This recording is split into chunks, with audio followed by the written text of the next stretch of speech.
Have you ever found yourself scrolling through one of those classic internet debates about religion versus science? If you have, you've probably noticed they tend to be, well, kind of shallow, right? They usually just boil down to questions like, do you believe in God? Or, hey, is science finally replacing religion? The underlying assumption is almost always the exact same, that modern secularism is just objective reality, like it's just the baseline truth completely stripped of ancient superstitions. But what if we're missing something much deeper here? What if modern secularism isn't actually a neutral baseline at all?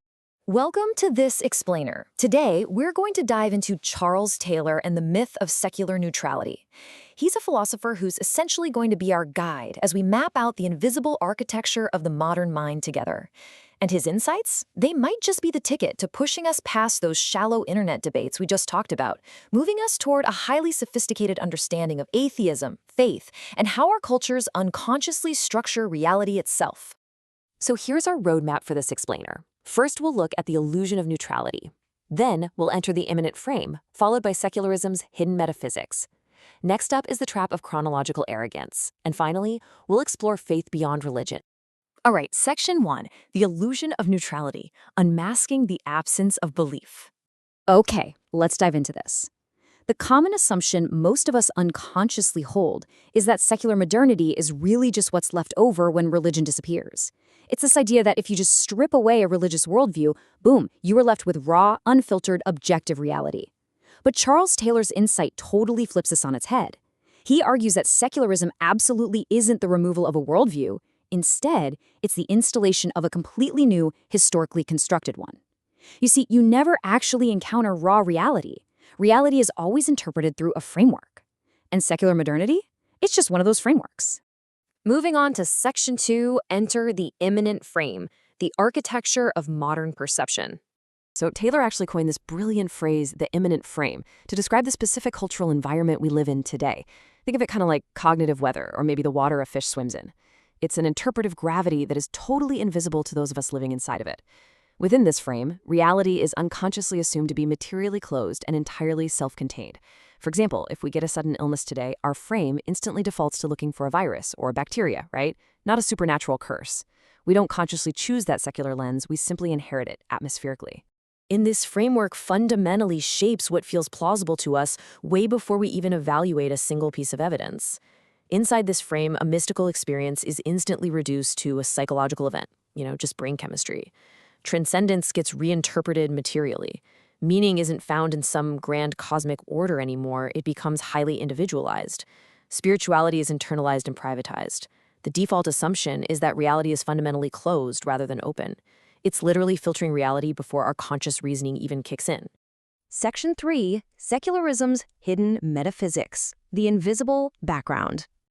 Modern culture loves to assume it has completely abandoned metaphysics, but the truth is, it hasn't. It just hides them.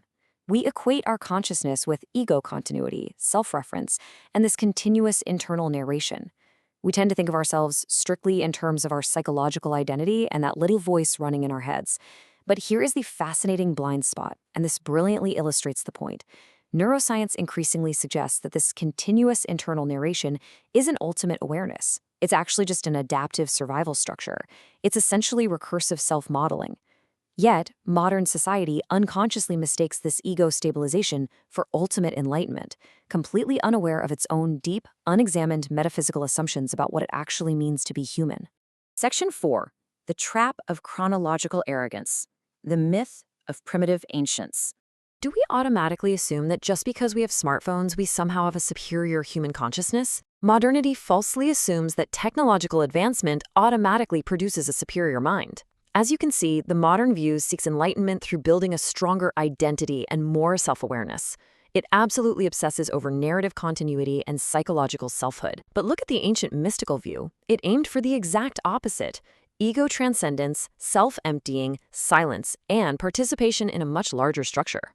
By looking at this stark contrast, we really have to ask ourselves, in our modern obsession with the self, what profound aspects of reality have we completely lost touch with? Truth is not owned by chronology. It is historically naive to think otherwise. Sure, ancient civilizations might have lacked our modern neuroscience vocabulary, but they accessed highly sophisticated structures of reality, the logos. And they didn't do this through scientific instrumentation. They did it through direct, lived experience, meditation, and contemplative practice. Science doesn't create the underlying structure of reality. It just uncovers aspects of it. Different civilizations can absolutely discover these exact same structures through completely different interfaces. Let's move to Section 5 and see how this builds faith beyond religion, the structural necessity of trust. This shifts the debate entirely. The question is no longer which side has the evidence, but rather what structures determine what counts as evidence in the first place. Think about the structures we rely on every single day. Trust in reason, trust in empirical continuity, trust in logic, trust in the intelligibility of science, and trust in secular progress. Faith isn't just reducible to a belief in God. Faith actually describes the foundational trust structures that underlie all worldviews. Atheism isn't the absence of faith, it is faith, fundamentally reorganized inside secular metaphysics. We all rely on foundational trust structures to interpret reality, every single one of us. So the crucial point is this. The deepest conflict may not be religion versus science. It may be unconscious frameworks competing to define reality itself. Charles Taylor's work proves that the old, tired internet debates are frankly looking at the wrong battlefield entirely. When you finally understand the imminent frame, you realize that the real tension is between invisible epistemological architectures. Modern culture's biggest blind spot is its inability to see the assumptions inside its own consciousness. We really pride ourselves on having stripped away the myths of the past, only to be totally blind to the newly constructed myth we're living inside right now.